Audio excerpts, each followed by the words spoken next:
Good morning friends. PCS मंथन के YouTube platform exam express में आपका स्वागत है।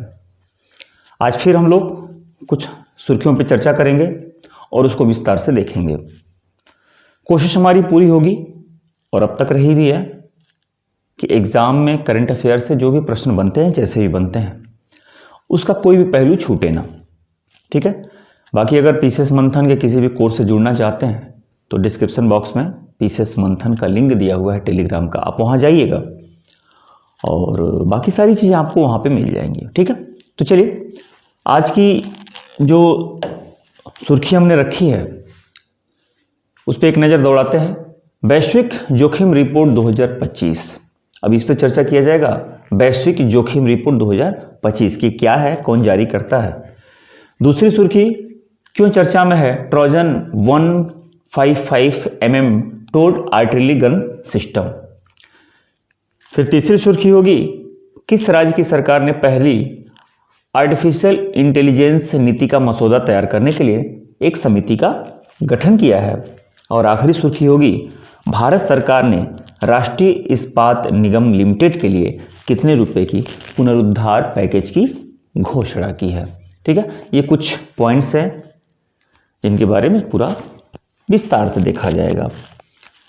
देखिए, वैश्विक जोखिम रिपोर्ट 2025।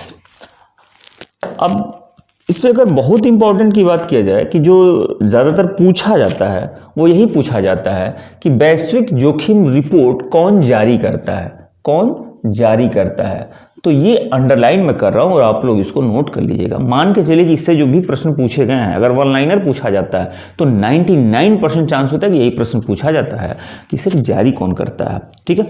और अगर विस्तार से समीक्षा वाले प्रश्न पूछेंगे तो आगे देखा जाएगा। तो विश्व आर्थिक मंच ने वैश्विक जोखिम रिपोर्ट जारी किया है जिसे पहली बार 2006 में प्रकाशित किया गया था। ठीक है। पहली बार कब प्रकाशित किया गया था? 2006 में। और तब से लेकर लगातार प्रतिवर्ष प्रकाशित किया जा रहा है, जिसमें चरम मौसम को पर्यावरणीय जोखिम के रूप में वर्गीकृत किया जाता है। ठीक है। इसके बारे में थोड़ा सा डिटेल देखा जाए कि 24-25 की रिपोर्ट में वैश्विक जोखिम धारणा सर्वेक्षण पर आधारित है। किस पर आधारित है? तो वैश्विक जोखिम धारणा सर्वेक्षण पर आधारित है। और अल्पकालिक और दीर्घकालिक, अल्पकालिक की बात किया जाए तो अल्पकालिक 1 से 2 साल और दीर्घकालिक यानी कि 10 साल की अवधि को शामिल किया गया है। अल्पकालिक जोखिमों में क्या क्या है? तो गलत सूचना, चरम मौसम की घटनाएं, राज्य आधारित सशस्त्र संघर्ष, ये कुछ अल्पकालिक घटनाएं हैं जिनको शामिल किया है जोखिम के रूप में। दीर्घकालिक में क्या है? जोखिमों में चरम मौसम की घटनाएं, ठीक है, जैव विविधता का नुकसान, पारिस्थितिकी तंत्र का पतन और महत्वपूर्ण पृथ्वी प्रणाली परिवर्तन को शामिल किया गया है। ये दीर्घकालीन घटनाओं को शामिल किया गया है। वैश्विक जोखिमों को आकार देने वाले 4 प्रमुख क्षेत्र हैं। कौन कौन? तो तकनीकी, भू रणनीतिक और जलवायु तथा जनसांख्यिकी। ये 4 ऐसे की पॉइंट हैं जो वैश्विक जोखिमों को आकार देते हैं। कौन कौन सी? फिर देख लीजिएगा। तकनीकी है, भू रणनीतिक है और जलवायु है तथा जनसांख्यिकी है। ठीक है। जिनके तीव्र होने की उम्मीद है। इन 4 ऐसी ये की पॉइंट है जिन्हें तीव्र होने की उम्मीद है। रिपोर्ट में ब्लैक कार्बन, ये भी याद रखिएगा, ये भी याद रखिएगा। रिपोर्ट में ब्लैक कार्बन, मीथेन और हाइड्रोफ्लोरोकार्बन जैसे अल्पकालिक जलवायु प्रदूषकों को संबोधित करने पर प्रकाश डाला गया है। कौन कौन से? ब्लैक कार्बन है, मीथेन है, हाइड्रोफ्लोरोकार्बन है। ठीक है। फिर आगे बात किया जाएगा भारत और फ्रांस द्वारा, भारत और फ्रांस द्वारा, इंपॉर्टेंट, भारत और फ्रांस द्वारा विकसित Trojan 155 mm towed artillery gun system. Trojan 155 mm towed artillery gun system को आर्मेनिया से निर्यात का ऑर्डर मिला है। वाह, मोस्ट इंपॉर्टेंट प्रश्न। ठीक है। आर्मेनिया से निर्यात का ऑर्डर मिला, यानी कि आर्मेनिया जो है वो खरीदने के लिए सहमति जताया है। यह 155 mm 52 calibre towed gun system है जिसे किसने तैयार किया है? तो लार्सन एंड टूडो यानी कि एलएनटी ने और KNDS फ्रांस की कंपनी है। दोनों ने संयुक्त रूप से इसे विकसित किया है। लेकिन इसका निर्माण कहां हुआ है? इसका निर्माण हुआ है भारत में। विकसित दो देशों की संयुक्त कंपनियां, संयुक्त कंपनियां मतलब फ्रांस की कंपनी है KNDS और भारत की कंपनी है L&T। दोनों ने संयुक्त रूप से इसे विकसित किया है, लेकिन ये मैन्युफैक्चर कहाँ हुआ तो भारत में हुआ, भारत। और पहली बार इसे खरीद कौन रहा है तो आर्मेनिया। इस गन की रेंज 40 किलोमीटर से अधिक है, जो गोला बारूद पर निर्भर करती है। इसे आधुनिक युद्ध के लिए डिजाइन किया गया है। इसमें उन्नत लक्ष्यीकरण, फायर कंट्रोल सिस्टम, आसान परिवहन के लिए मॉडल डिजाइन किया गया है। ये तेज फायरिंग दन और इलाके की अनुकूलता की विशेषताएं, इसमें कुछ विशेषताएं ऐसी, ठीक है, इससे कोई बहुत इंपॉर्टेंट नहीं है। हाल ही में महाराष्ट्र सरकार ने राज्य की पहली आर्टिफिशियल इंटेलिजेंस नीति का मसौदा तैयार किया है। किसने तो महाराष्ट्र की सरकार ने, ठीक है। ये भारत का पहला ऐसा राज्य हो गया है कि जो आर्टिफिशियल इंटेलिजेंस नीति का मसौदा तैयार किया है। इसमें कितने सदस्य हैं तो याद रखिएगा 16 सदस्य हैं इस समिति में। इस समिति की पहल का उद्देश्य क्या है कि महाराष्ट्र को समर्पित AI नीति वाला भारत का पहला राज्य बनाना है। गठन कर दिया है तो ऐसे भी हो गया है भारत का पहला राज्य।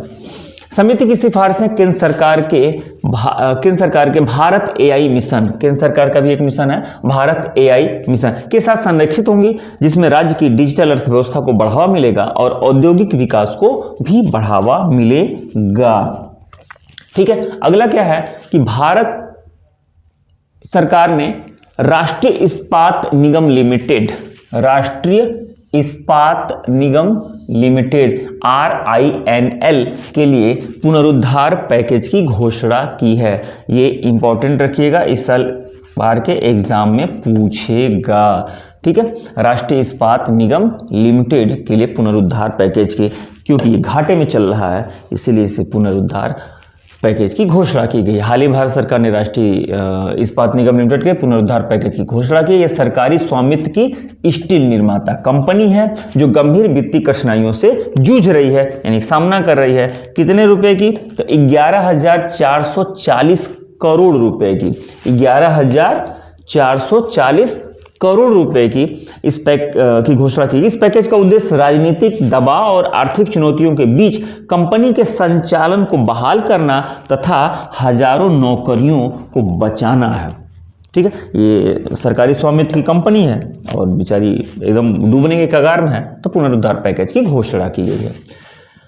RINL जिसे विजाग स्टील के भी नाम से जाना जाता है, ये भी याद रखिएगा, जिसे विजाग स्टील के भी नाम से जाना जाता है, आंध्र प्रदेश के विशाखापत्तनम में यह स्थित है। इसकी उत्पादन क्षमता 7.3 मिलियन टन प्रतिवर्ष है।